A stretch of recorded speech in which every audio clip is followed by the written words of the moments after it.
Assalamualaikum warahmatullahi wabarakatuh. Saya Sima Adinda Salasabil dengan NIM 200651023, kelas reguler 20, Universitas Muhammadiyah Cirebon, Prodi PG PAUD. Pada kesempatan kali ini saya akan mempresentasikan satu materi, yaitu dengan judul The Cognitive Child versus the Whole Child, Lessons from 40 Years of Head Start.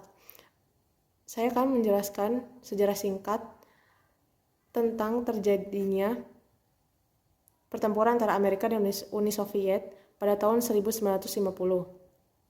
Pada tahun 1950, ternyata sudah ada penolakan tentang keterampilan kognitif yang berlebihan. Sikap Amerika terhadap Uni Soviet yaitu dilatar belakangi karena adanya pendidikan Uni Soviet yang jauh lebih ketat dan efektif dibandingkan pendidikan di Amerika. Karena pada saat itu Uni Soviet mengalahkan Amerika di keluar angkasa, merupakan suatu bukti bahwa pendidikan di Uni Soviet jauh lebih efektif dan lebih ketat. Laksamana Hyman G. Rickover, seorang juru kunci atau juru bicara, mengemukakan pendapat yang sangat provokatif bahwa ia menjelaskan anak-anak di Uni Soviet itu dilatih matematika, sedangkan anak-anak di Amerika itu hanya melukis jari. Oleh karena itu, sangat jelas pertempuran ini terjadi karena adanya pertarungan sengit antara pendidikan atau pengajaran akademik. Pada tahun 1960-an, ada penekanan kognisi yang disertai dengan mistisitas lingkungan. Pandangan ini menyatakan bahwa intervensi lingkungan setidaknya minimal menghasilkan peningkatan dramatis tentang fungsi kognitif anak.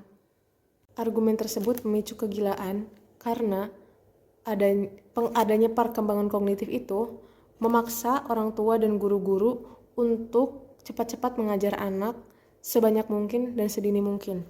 Dalam kurun waktu 6 hingga 8 minggu, Head Start berhasil menghasilkan peningkatan dalam IQ anak-anak. Keuntungan ini ditemukan karena adanya hasil peningkatan dalam motivasi dan kognitif anak-anak. Keuntungan ini ditemukan karena adanya peningkatan motivasi dari fungsi kognitif. Praktik ini digunakan atau dilakukan karena hasilnya valid. Hasilnya itu dapat diandalkan karena mudah dinilai dan mudah diatur, serta tidak menghalangi penggunaan IQ sebagai ukuran utama efektivitas Head Start. IQ merupakan konstruksi yang dapat mudah dipahami oleh pembuat kebijakan publik terkait dengan banyak pelaku lain, terutama kinerja sekolah. Namun, akan tetapi pada konstruksi sosial emosional masih kurang berkembang dengan baik. Namun, IQ merupakan ukuran keberhasilan dari Head Start.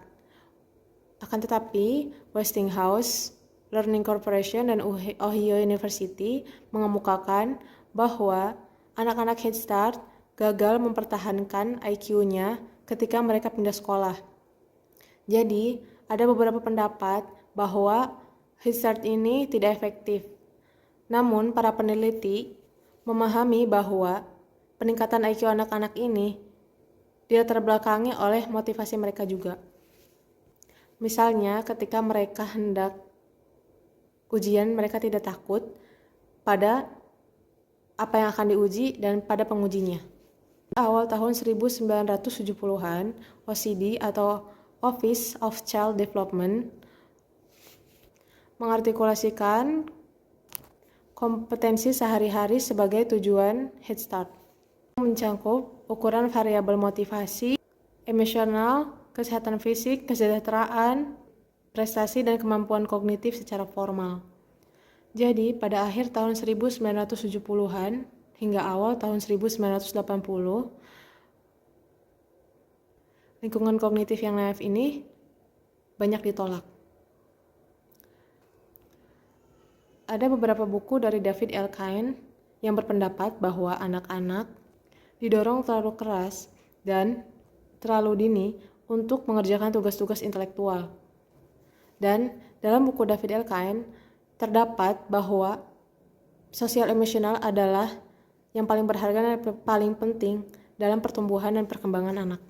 Pada tahun 1995, National Goals Panel, sebuah kelompok semi-federal dan membuat kebijakan negara bagian secara resmi mendefinisikan kesiapan sekolah meliputi 5 dimensi, yaitu kesejahteraan fisik dan perkembangan motorik, perkembangan sosial emosional, pendekatan pembelajaran, perkembangan bahasa dan kognisi, dan pengetahuan umum. Narasi sejarah singkat ini merupakan kekecewaan pada bangsa atau Amerika Serikat dalam memberikan pendidikan yang secara ekstrim terhadap anak-anak, yaitu terlalu keras dalam melaksanakan tugas-tugas intelektual kepada anak-anak karena adanya ambisi untuk mengalahkan bangsa-bangsa lain dalam ranah pendidikan. Padahal sejatinya anak-anak itu butuh pendidikan yang seimbang antara kognitif dan sosial emosional yang seimbang.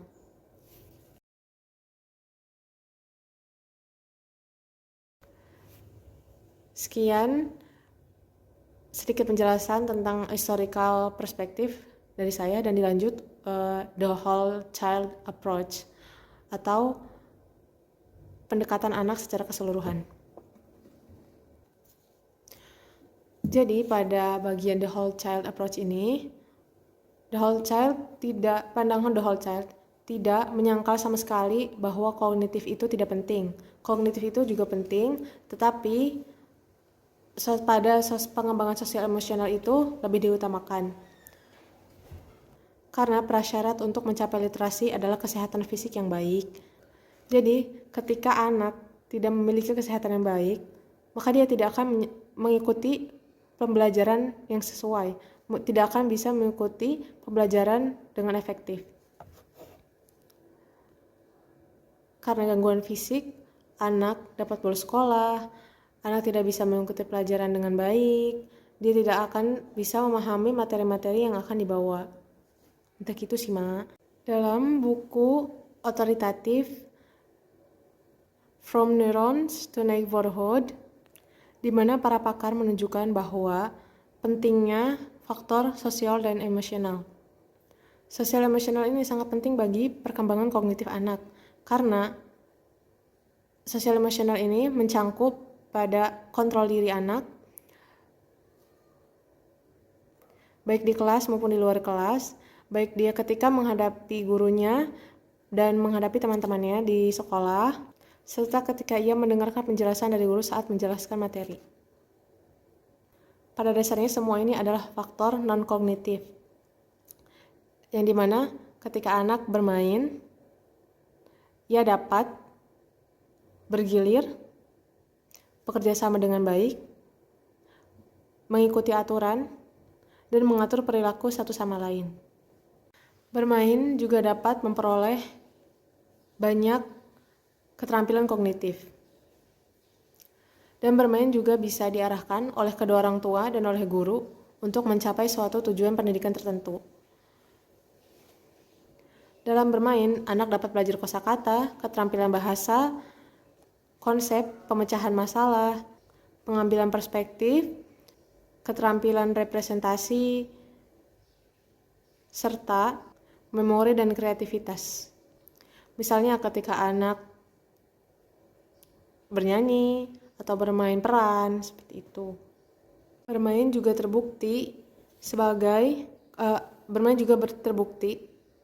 berkontribusi tentang pengembangan literasi awal. Selain itu, bermain membuat anak itu berinteraksi sosial, yang dimana anak akan menyadari dan akan tumbuh pada diri anak itu tentang empati, kepercayaan diri,